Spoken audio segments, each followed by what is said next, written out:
अब की का चुनाव जनता परिवर्तन के लिए जनता लड़ रही है और संविधान बचाने के लिए लड़ रही है, अपने बच्चों के भविष्य के लिए लड़ रही है और बाबा साहब भीमराव अंबेडकर के सपनों को साकार और उस अखिलेश यादव के बारे में टिप्पणी कर रहा है जिनके यहाँ वो जस भारती का पुरस्कार लेने के लिए किन किन रास्तों का प्रयोग किया वो हम लोगों से छिपा नहीं है। समाजवादी पार्टी के बहुत सारे कार्यकर्ताओं से, समर्थकों से या जो वोट करने वाले लोग हैं उनसे जब हम बात करते हैं तो कहते हैं कि प्रत्याशी गलत दे दिया।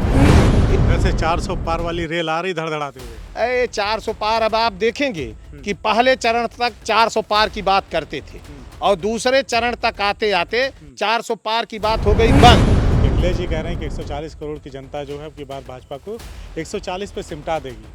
तो निरहुआ ने साफ तौर पे कहा कि उनका मानसिक संतुलन खराब हो गया है।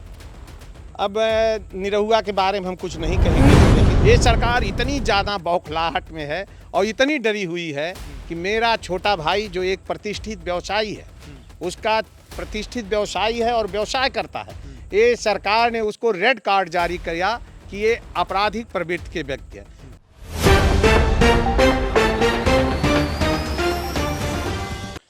साथियों नमस्कार, आज 25 मई का दिन है, यानी कि आजमगढ़ की दोनों लोकसभा सीटों पे वोटिंग हो रही है। साथ साथ आसपास के कुछ जिलों में भी आज वोटिंग है। शाम का वक्त हो गया है, ऐसे में हम अतरौलिया विधानसभा क्षेत्र में मौजूद हैं और अतरौलिया क्षेत्र के ब्लॉक प्रमुख चंद्रशेखर यादव जी हमारे साथ हैं। अतरौलिया जो है वो लालगंज लोकसभा में आता है ये क्षेत्र, तो इनसे हम लोग बातचीत करेंगे कि यहाँ पे क्या माहौल है और किस तरह जनता ने यहाँ पे वोट दिया है और 4 जून को क्या होने वाला है, तमाम चीज़ों पे बात करेंगे। बहुत बहुत स्वागत है प्रमुख जी। बहुत बहुत धन्यवाद कि आप हमारे इस पोलिंग बूथ पे आए, इसके लिए आप सभी साथियों को बहुत बहुत हम धन्यवाद ज्ञापित करते हैं। लालगंज ही नहीं बल्कि समूचे देश के अंदर अब की बार उत्तर प्रदेश के अंदर इतनी भयंकर बयार चल रही है परिवर्तन की, और वो इस नाते चल रही है कि अब की बार यहाँ क्या चुनाव जनता लड़ रही है और वो लोकतंत्र बचाने के लिए, संविधान बचाने के लिए, बेरोजगारों को नौकरी के अवसर मिलने के लिए, व्यापक जो इतनी बड़ी महंगाई है उस पर कंट्रोल लगाने के लिए और कोरोना जैसी महामारी में जो अवसर, जो एक आपदा थी, उसमें भारतीय जनता पार्टी ने जो अवसर निकाल करके और कोरोना के वैक्सीन से जो न जाने कितने आकस्मिक मौतों, लोगों को मौत के मुंह में झोंका, उसके कारण अब की बार पूरे उत्तर प्रदेश ही नहीं पूरे देश के अंदर लोग इंडिया गठबंधन को समर्थन करके देश के अंदर इंडिया गठबंधन की सरकार बनाने जा रहे हैं, जिसमें उत्तर प्रदेश के यशस्वी मुख्यमंत्री अखिलेश यादव की बहुत बड़ी भागीदारी होगी। और आप जिस बूथ पर हैं, मैं अपने गांव में हूं और मेरे गांव के लोग सुन रहे हैं, ये सरकार इतनी ज़्यादा बौखलाहट में है और इतनी डरी हुई है कि मेरा छोटा भाई जो एक प्रतिष्ठित व्यवसायी है, उसका प्रतिष्ठित व्यवसायी है और व्यवसाय करता है, ये सरकार ने उसको रेड कार्ड जारी किया कि ये आपराधिक प्रवृत्ति के व्यक्ति है। तो मैं सरकार कोई मुकदमा नहीं, उसके नाम एनसीआर भी नहीं है, तो मैं इस सरकार को बहुत धन्यवाद ज्ञापित करता हूं कि इन आताताई और समंती ताकतों से लड़ते हुए मेरे पिताजी इस दुनिया में नहीं है।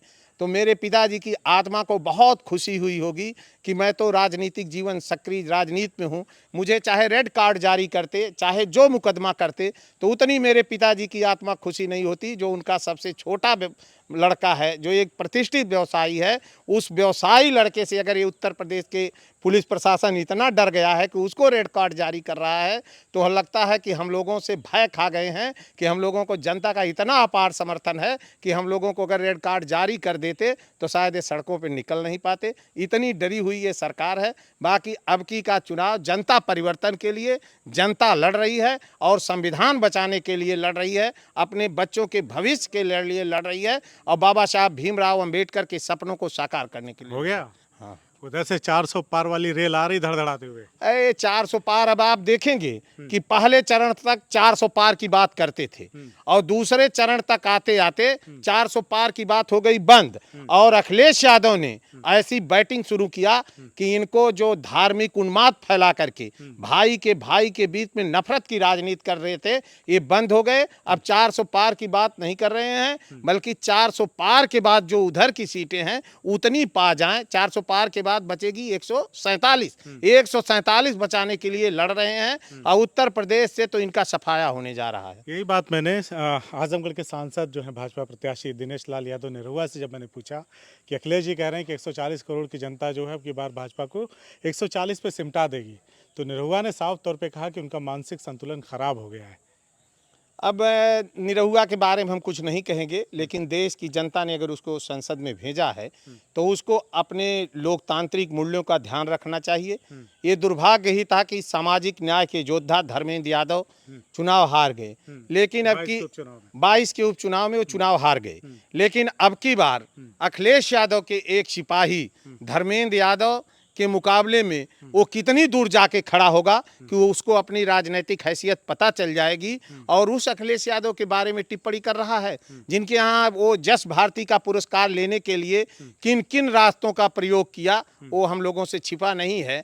हम लोग बाई बर्थ समाजवादी पार्टी के बनने से लेकर आज तक हैं, तो हम उनकी बात पे नहीं, लेकिन कम से कम निरहुआ को, जिसको पूरे देश के अंदर एक राजनेता के रूप में मान्यता है, जिनके किए हुए कामों के पूरे देश के अंदर नहीं पूरी दुनिया में अखिलेश यादव के कामों की सराहना होती है। निरहुआ ने कहा कि आजमगढ़ में यूनिवर्सिटी बनवा दिया हमारी सरकार ने, श्रमिकों के बच्चों के लिए अटल आवासीय विद्यालय बनवा दिया, गोरखपुर वाया आजमगढ़ और वाराणसी का जो रेलवे लाइन है उसमें 500 करोड़ की स्वीकृति हो गई, और साथ ही साथ एक महायोजना की बात हो रही थी, उसको भी स्वीकृत कर दिया गया है। रिंग रोड बन रहा है चारों तरफ 20 किलोमीटर के सर्कल में, औद्योगिक कॉरिडोर बनेगा, तमाम चीज़ों का उन्होंने बात किया है और कहा कि इसी विकास के दम पर अब की बार 10 गुना वोटों से धर्मेंद्र यादव को हरा देंगे। अब यूनिवर्सिटी तो जो बनी है उसका स्ट्रक्चर कैसा खड़ा हुआ है वो तो आप देखे ही होंगे, और जो बातें 15 लाख की तरह जुमला है कि 500 करोड़ रुपया रेलवे लाइन का,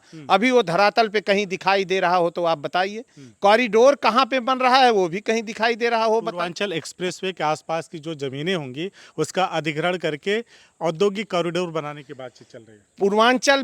पूर्वांचल की सड़कें बनी हैं और विशेष करके जो पूर्वांचल का वो एक्सप्रेसवे बना है, उस एक्सप्रेसवे का उद्घाटन, उसका शिलान्यास कौन किया था? फिर ले गए आप अखिलेश जी के पास, तो मैं तो ये भी कह सकता फिर बनवाया। और मैं आपसे कह रहा हूं कि जिस अतरौलिया में खड़े होकर के हम बात कर रहे हैं, जहां से गोरखपुर लिंक एक्सप्रेसवे गुजरा है और इसी रास्ते से बौद्ध परिपथ भी गुजरा हुआ है, आप किसानों के दिल से पूछिए कि वो अखिलेश को अच्छा कह रहे हैं कि जोगी जी को अच्छा कह रहे हैं जिनकी जमीनें गई हैं।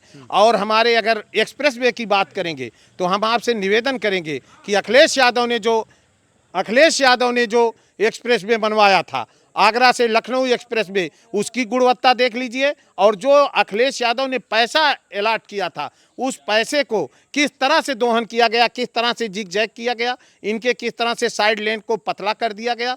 तो अब उनकी बातों पर हम वो नहीं आए। और कॉरिडोर कहाँ उतरेगा? कॉरिडोर कहीं पर नहीं उतरेगा, बल्कि किसानों की ज़मीनें औने पौने दामों पर लेकर के औद्योगिक घरानों को मजबूत करने के लिए किसानों के ज़मीनों पर डाका डालने का एक तरीका है। बाकी ये सरकार अब तक कितने औद्योगिक कॉरिडोर बनाई है, कहीं है आपको दिखाई दे रहा है? चलिए लौटते हैं आजमगढ़ के चुनाव पे। क्या उम्मीद है धर्मेंद्र यादव को लेकर इस बार?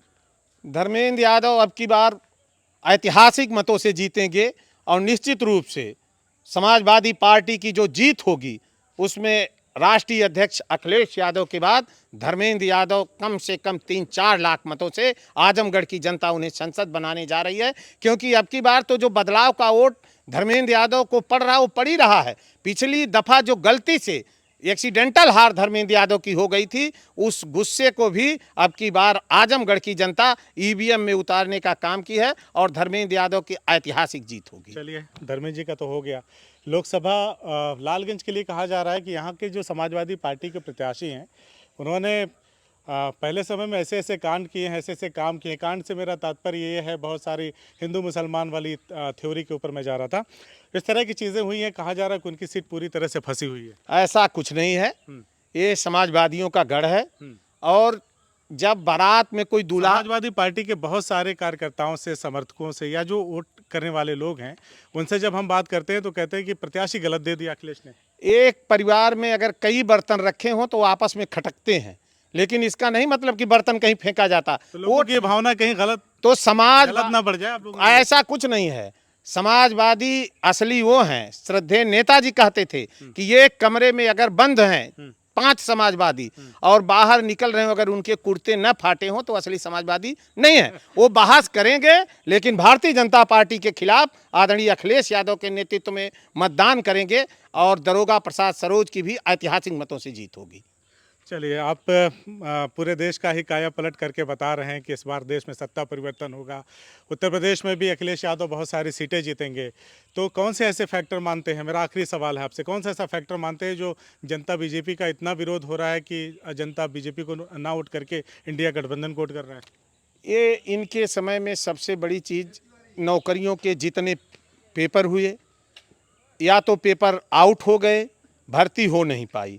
अगर भर्ती हुई तो बाबा साहब के आरक्षण की इतनी बड़ी लूट हुई कि 69,000 शिक्षक भर्ती में हमारी बहनें सर मुड़ा करके, गोद में बच्चे लेकर के, अपना लक्ष्मण पार्क से लेकर के मुख्यमंत्री आवास तक प्रदर्शन करती रह गई। लेकिन इस उत्तर प्रदेश की आताताई सरकार ने नहीं सुना। तो जो इन्होंने आरक्षण के साथ खिलवाड़ किया, जो संविधान के साथ खिलवाड़ किया, जो बेरोजगारों के हकों पे डाका डाला और बेतहाशा महंगाई किया, उसके नाते अब की इस देश की जनता परिवर्तन की तरफ आगे बढ़ रही है। तो चलिए, हमने बातचीत किया ब्लॉक प्रमुख चंद्रशेखर यादव जी से, जिन्होंने दोनों सीटों के साथ साथ देश में भी परिवर्तन का दावा किया है।